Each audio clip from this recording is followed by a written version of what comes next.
En 1928, un arqueólogo abrió una tumba sellada en la costa de Perú, y lo que encontró desafió todas las leyes conocidas de la anatomía humana.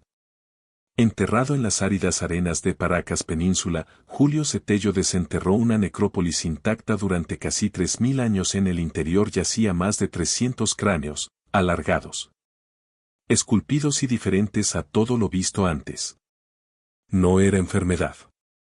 No era trauma. Estos cráneos habían sido intencionalmente remodelados, pero no como los mayas, los hunos o la nobleza bávara. Un cráneo, en particular, rompió todas las reglas de la biología. La bóveda craneal era un 25% mayor, un 60% más pesado y tenía sin sutura sagital. La sutura central con la que nacen todos los cráneos humanos.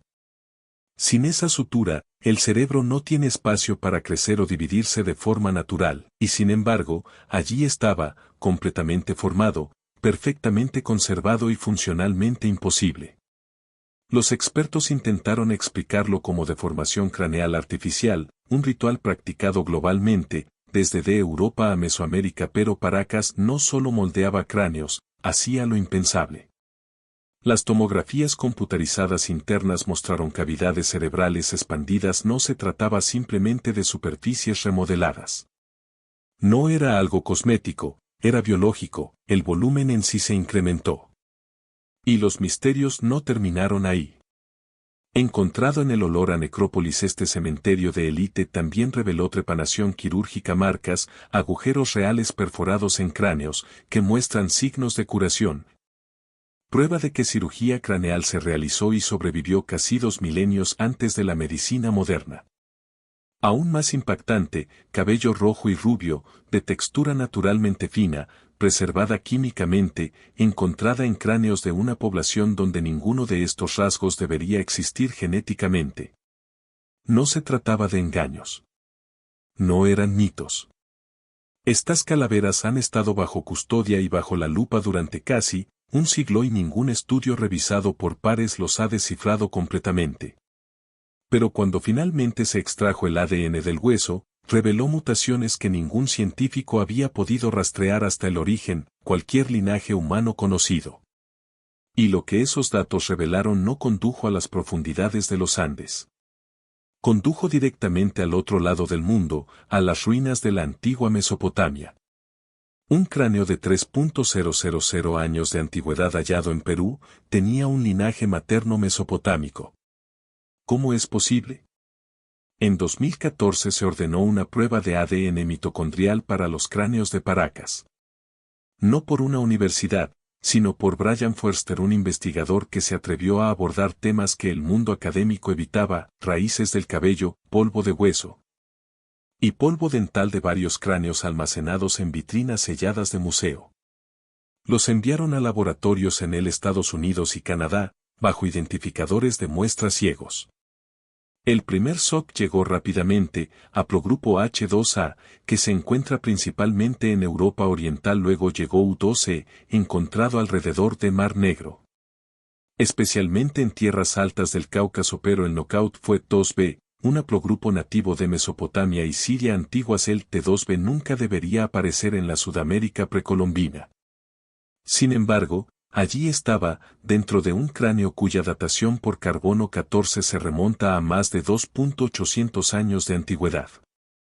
Según todos los mapas de migración revisados por pares, nadie de media luna fértil que alguna vez llegó a Sudamérica antes Colón y griega. Sin embargo, enterrada en la tierra de Paracas, bajo el sol andino, yacía un linaje materno de la cuna de la civilización, la tierra de Babilonia, Ur, y el imperio asirio.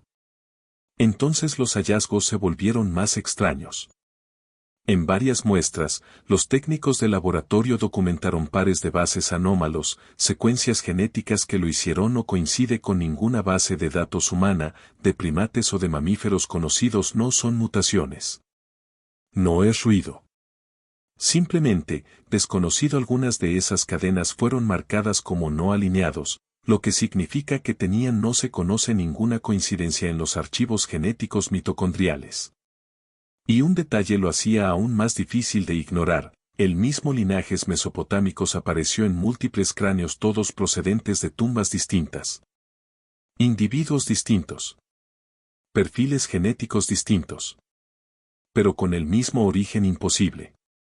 Parte del ADN incluso mostró heteroplasmia, una condición en la que existen dos genomas mitocondriales separados en la misma persona.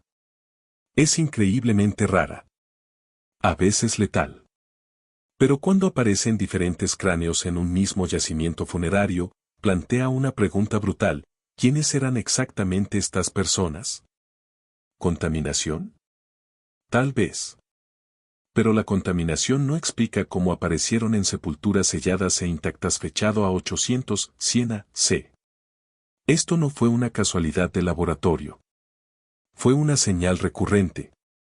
Una huella materna enterrada bajo siglos de polvo, que no apuntaba a los Andes, sino al otro lado del mundo. Si estos cráneos fueran realmente peruanos nativos, ¿cómo llegó el ADN mesopotámico a sus huesos, 2000 años antes de que Colón tocara el mar? Para refutar esa afirmación, para acallar la creciente polémica, intervino un nuevo equipo. Esta vez, no un teórico, sino un laboratorio forense, con guantes y reputaciones en juego. En 2022, un equipo forense realizó las mismas pruebas de ADN en condiciones controladas de laboratorio. Lo que encontraron, acalló las teorías sobre extraterrestres, pero abrió otro enigma. El laboratorio era Laboratorio de Paleo ADN de la Universidad de la Kead en Ontario, Canadá, liderado por un biólogo forense Dr. J. Thomas M. Clintock y técnico de ADN Jessica Thornton. Su objetivo era claro: desmentir la anomalía de Paracas usando perfil de ADN de repeticiones cortas en tándem, STR. La misma técnica utilizada en las investigaciones del FBI y en la identificación de tumbas de guerra. Bajo protocolos de salas blancas en entornos protegidos contra la radiación UV y con personal previamente seleccionado para eliminar el riesgo de contaminación, extrajeron tejido y cabello de una muestra de Paracas. Los marcadores STR coincidieron perfectamente con un Homo sapiens macho moderno, valores alélicos consistentes con poblaciones indígenas sudamericanas, incluidos los STR autosómicos encontrados en las comunidades andinas contemporáneas. Sin rastro de haplogrupos H2A, T2B o U2C. Para muchos, esto supuso el golpe de gracia para todas las teorías euroasiáticas. Pero no fue así. Porque el cráneo analizado en 2022 no era el mismo, Brian Foerster se había presentado en 2014. No el que tenía la mayor capacidad craneal. No el que carecía de sutura sagital. No el de cabello rubio rojizo teñido químicamente, perfiles de queratina europeos antiguos. La prueba de 2022 se realizó en un espécimen diferente, menos anómalo, un cráneo de control, no es un objetivo. ¿Aún más crucial? Las pruebas S-terno secuencia el ADN mitocondrial, que es donde se encontraron los haplogrupos originales T2B y U2E. La línea materna era nunca examinado. En términos científicos, esto no fue una refutación. Fue una prueba no equivalente en una muestra no relacionada. Es como probar una cerradura con la llave equivocada y decir que la puerta está cerrada. Y aún hoy, ningún laboratorio revisado por pares ha secuenciado exactamente los mismos cráneos, que por primera vez mostró ascendencia materna mesopotámica. ¿El cráneo con el ADN más controvertido? Aún sellado. Aún sin analizar. Aún a la espera. Lo que significa que, la existencia de un cráneo con ADN mesopotámico aún no ha sido refutada científicamente.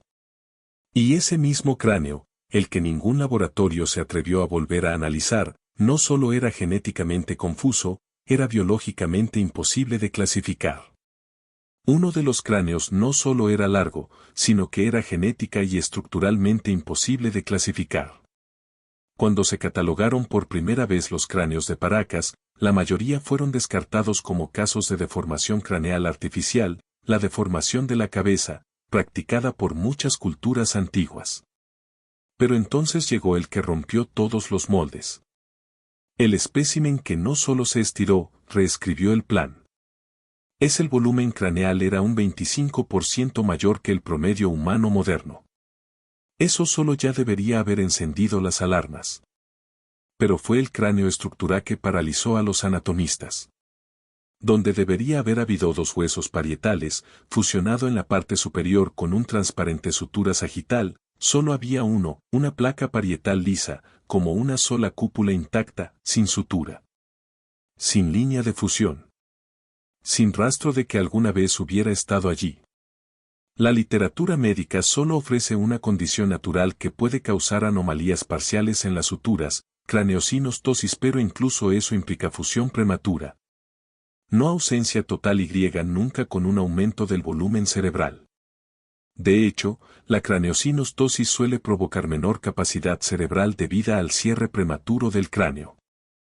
¿Qué era esto? Tomografías computarizadas. El estudio del cráneo, realizado en Perú y analizado por múltiples laboratorios, reveló desplazamiento de la cavidad interna, ángulos inusuales del hueso frontal y un gran agujero. El orificio donde se conecta la columna vertebral, situado más atrás de lo habitual en el Homo sapiens. Sin signos de traumatismo. Sin signos de patología, simplemente, arquitectura anatómica sin portadas de libros de texto. Aún más extraño, el cráneo no presentaba evidencia de enfermedad ni alteración quirúrgica. No estaba mal formado. Era diseñado a propósito. Como si su forma fuera, quiso decir, para dar cabida a algo más grande. O, diferente. ¿Y el ADN? De nuevo, secuencias mitocondriales no estadounidenses, origen materno euroasiático. Confirmado. Repetido. Así que si esto no fue un traumatismo, y no fue una deformación artificial, y no fue una enfermedad congénita. ¿Entonces qué era? ¿Podríamos estar ante un homínido perdido, oculto tras el ritual funerario sagrado de una cultura de élite? Y de ser así, esa cultura no era primitiva. No era bárbara. Era quirúrgica, astronómica, deliberada. Y dejó pruebas grabadas en los propios cráneos. Estas personas no eran salvajes, eran cirujanos, astrónomos y expertos en rituales. Enterrado bajo las dunas de Paracas, los arqueólogos encontraron más que cráneos alargados, hallaron cicatrices quirúrgicas. Decenas de cráneos revelaron agujeros de trepanación perforados a la perfección, ni irregular, ni aleatorio. Liso. Medido. Y lo más sorprendente de todo, el hueso circundante mostraba claros signos de curación. Eso significa una cosa: el paciente sobrevivió. Imagínate eso, hace 2.500 años, mientras que la mayor parte del mundo antiguo aún moría desangrada por traumatismos contundentes. Estas personas actuaban cirugía craneal con el conocimiento anatómico suficiente para evitar las arterias y estimular la regeneración ósea. Pero su experiencia no se limitaba al cráneo. Junto a los cuerpos se encontraron textiles sin parangón en el Perú precolombino, hilo de alpaca bebé tejidas con intrincados tintes de colores resistentes a la descomposición, incluso después de milenios. No eran restos tribales. Eran prendas ceremoniales, usadas por sacerdotes, líderes o personas con un estatus completamente distinto. Y en sus manos, herramientas de oro. Agujas de cobre. Cuchillas rituales, forjadas no para la guerra, sino para la transformación. Porque no se trataba solo de un pueblo. Era una civilización, jerárquico, simbólico, teocrático. No estaban modificando cabezas por estética. Estas eran marcas de identidad, incrustado en el hueso. Un código sagrado que llevabas en tu cráneo. El alargamiento no era opcional, fue heredado. O ganado. O protegido. Pero he aquí la contradicción que aún atormenta a los investigadores: algunos de los cráneos más extremos, los que no tienen suturas, los que tienen bóvedas craneales agrandadas, no se corresponden con ninguna de las deformidades observadas en los mayas, los hunos o los bávaros. De hecho, en estudios comparativos culturales y anatómicos desde 2016, Los investigadores observaron que los cráneos de Paracas tienen una arquitectura del lóbulo frontal y curvas de densidad ósea no se ha replicado en ninguna población conocida con ACD. Lo cual plantea una pregunta aterradora: ¿esta forma fue diseñada para imitar algo divino, o para ocultar algo inhumano? ¿Esta manipulación genética ocultaba algo genético, o lo revelaba? Porque si aquello revelaba algo, el pelo que crecía de esos cráneos simplemente reescribía la historia. Cabello rojo en cráneos momificados peruanos, rasgo real o ilusión en descomposición. En 1928, dentro del mismo Paracas Necrópolis se encontraron varios cráneos no solo alargados, sino coronados con cabello rubio rojizo o castaño rojizo, aún adheridas, aún medibles. Bajo la árida preservación del desierto de Ica, las fibras sobrevivieron con una claridad sorprendente, lo que provocó un debate que duró un siglo: ¿es esta pigmentación real, o una ilusión de descomposición? Ciencia tafonómica dice que el pigmento puede degradarse. La composición del suelo, la oxidación e incluso el blanqueamiento por hongos pueden hacer que el cabello oscuro se vuelva rojo. Pero esa explicación se derrumba cuando examinamos textura. Estos mechones no solo eran rojos, sino que eran bien derecho y baja densidad medular, rasgos asociados con fenotipos euroasiáticos, no el cabello más grueso, oscuro y rizado típico de las poblaciones andinas precolombinas. Aún más convincente, los haplogrupos mitocondriales recuperados de algunos de estos cráneos coinciden con líneas de ascendencia euroasiática, U2E, T2B y H1. Haplogrupos profundamente arraigados en Europa Oriental, el Levante y Mesopotamia antigua. Ninguno de ellos es originario de Sudamérica según ningún estudio de ADN antiguo publicado y revisado por pares. Ni en Ragavan 2015, ni en Post 2018, ni en Akazuka 2020. Entonces, ¿por qué no se ha desmentido oficialmente esta anomalía capilar? Porque las refutaciones revisadas por pares lo evitan por completo. La atención siempre vuelve a centrarse en los misiles nucleares de corto alcance, evitando el tema tabú. Textura y pigmentación del cabello: eso no debería existir aquí, a menos que esos linajes sí existieran. Y luego está el eco bíblico. Investigadores marginales comparan estos rasgos con leyendas de los Nefilim, seres híbridos gigantes de pelo rojo a los que se hace referencia en Génesis 6:4 y el libro de Enoc. ¿Mito? Probablemente. ¿Pero la genética? Sigue vigente. Sigue sin respuesta. ¿Por qué un cráneo peruano de 3.000 años de antigüedad tendría cabello rubio y ADN mesopotámico? Eso no es solo un misterio. Es un desafío directo a todo lo que creemos saber sobre cómo los humanos se dispersaron, evolucionaron y dejaron su huella en el mundo. Pero en lugar de volver a analizar ese mismo cráneo, la comunidad científica optó por no intervenir.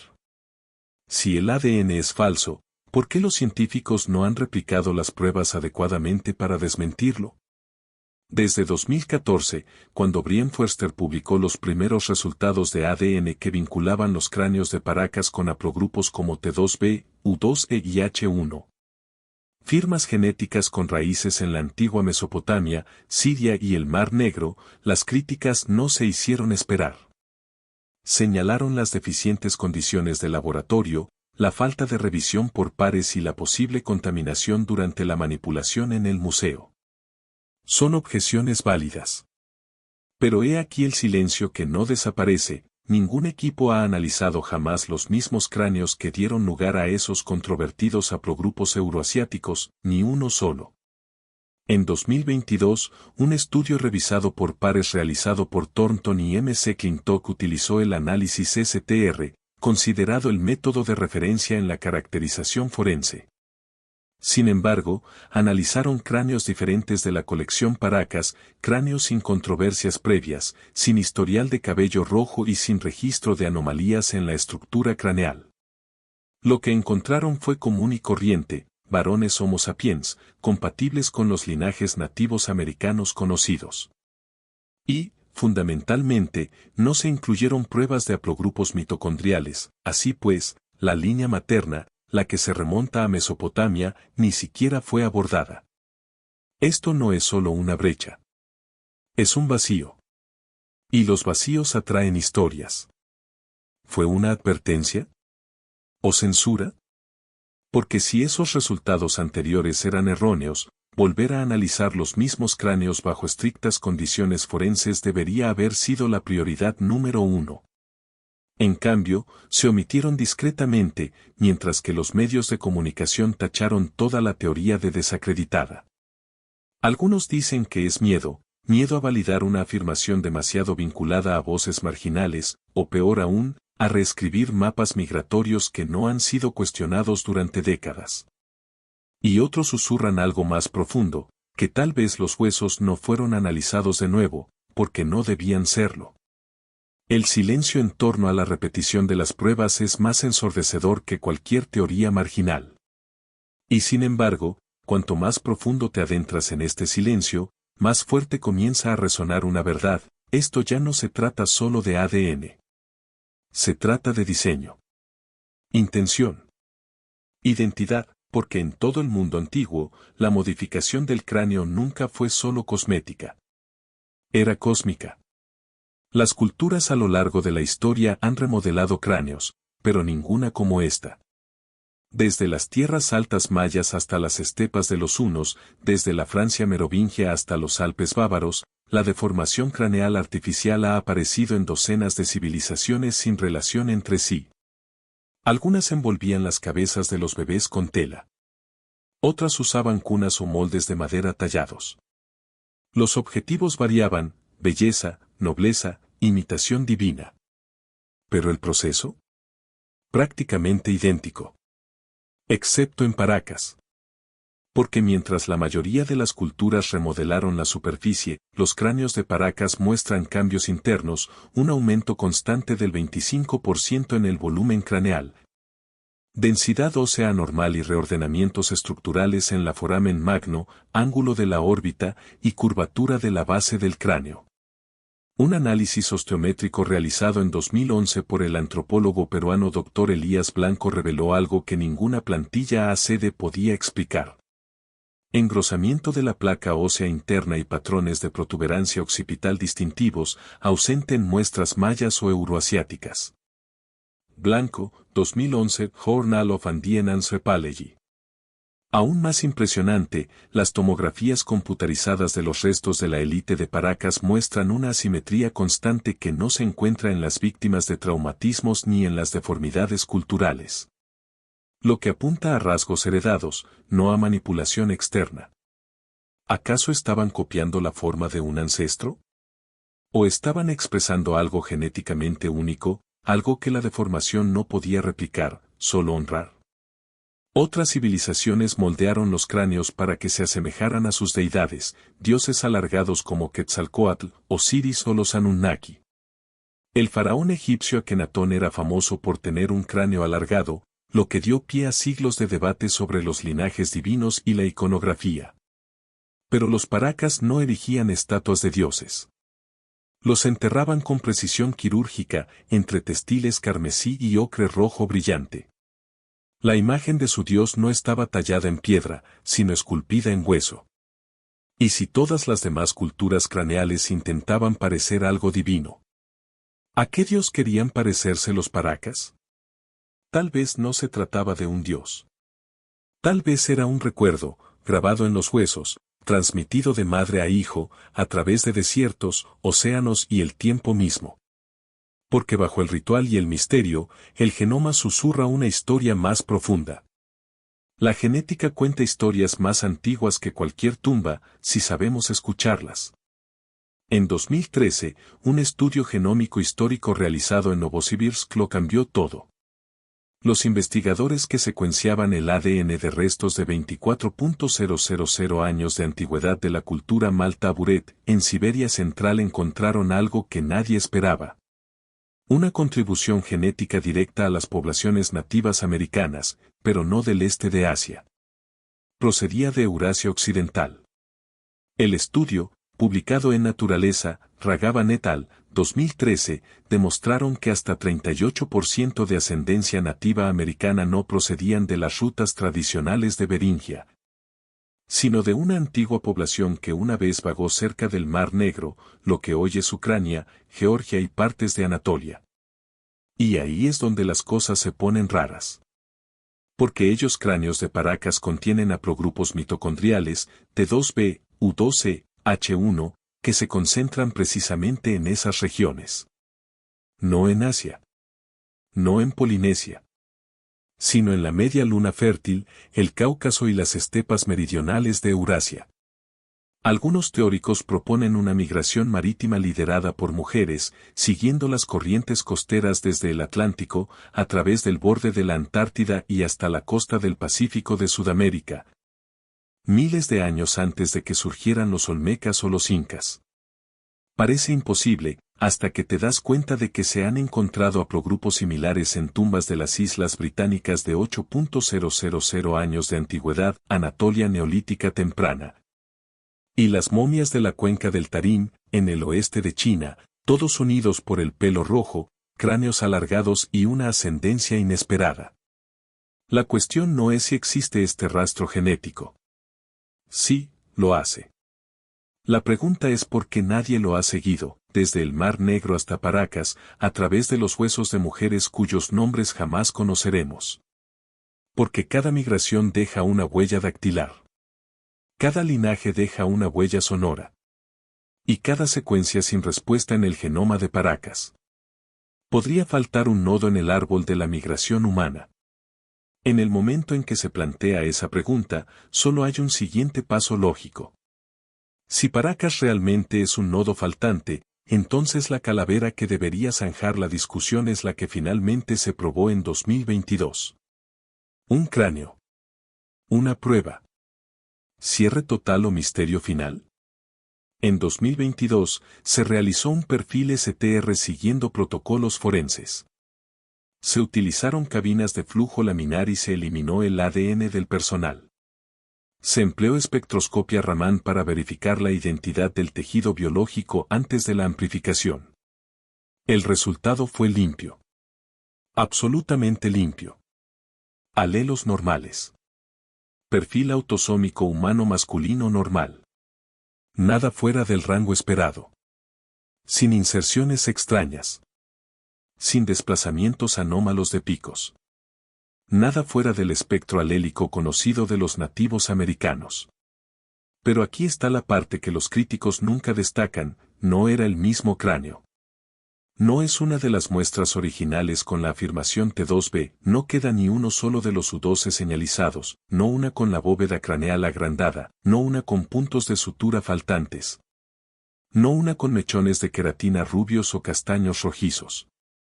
El cráneo elegido para las pruebas era un cráneo de morfología segura, uno que ya coincidía con los rangos de deformación ACD conocidos.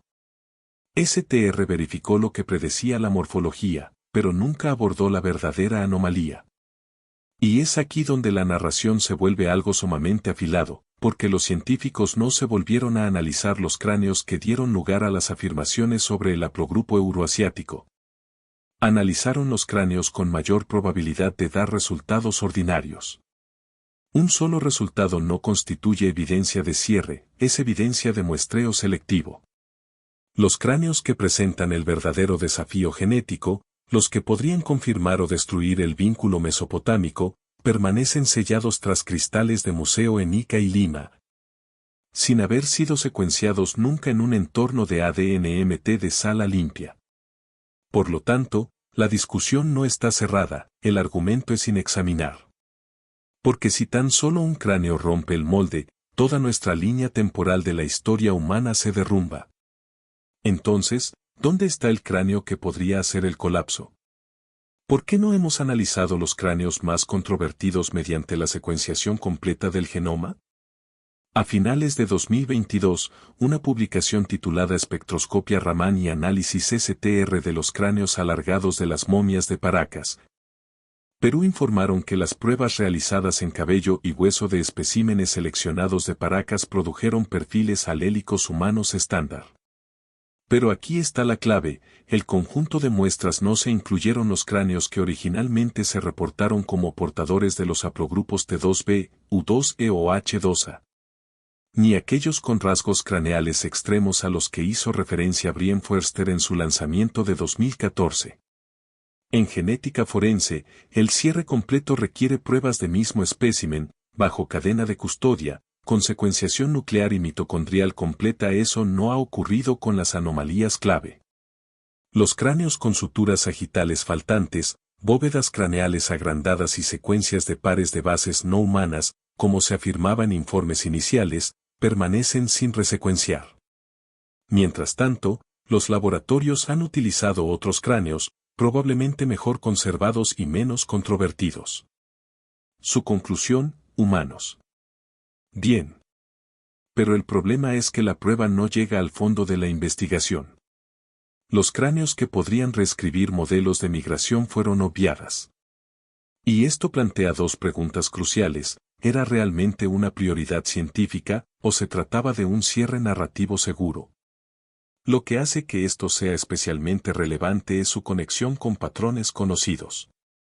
Tomemos como ejemplo el estudio bávaro de 2018 sobre la deformación craneal artificial, DCA migración con predominio femenino, elongación craneal y divergencia genómica en la Alta Edad Media Europea.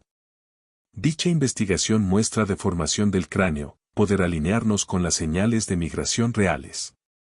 Entonces, si nosotros no investigues al analizar las anomalías de Paracas con todo el rigor genómico, estamos ignorando un caso con implicaciones potencialmente mucho mayores.